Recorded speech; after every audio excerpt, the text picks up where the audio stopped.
立法院通过屏东核三厂停放的公投案，准备8月23日要公投哦。也毋过，屏东县议员是真不满哦，伊认为讲权益问题无应该表决，嘛佮批评县政府无要无紧。县长周春美是表示讲，伊的立场就是反对延役，嘛强调讲当地未来25档的回馈金未有变动。恒春核三厂2号机已经正式停止40年的运转。停放才过3天，立法院就通过重启核三公投案，准备伫8月23日要公投。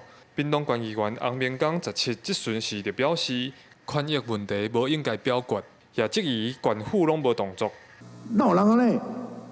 啊，屏东人，咱全国人来表决嘛，核废料怎么办？啊，无开来，可能红明江因兜啦，赞成个举手，打嘛举手，啊，来可能阮兜伊啦，哪有人安种得理的啊？对吧？权力问题不得表决，不要滥用民主了。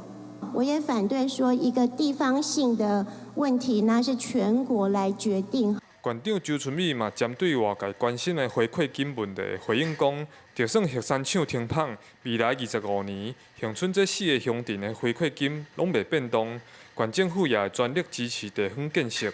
不过在地里长表示，8月公投是一定要面对的。不管公投最后的结果如何，就算核三厂要继续运作，希望政府爱做详细计划甲安全的评估。立法已经通过了，是在必行至8月23日公投。人员也无够的时阵，你需要着核能的时阵，先进国家嘛较侪人咧用啊。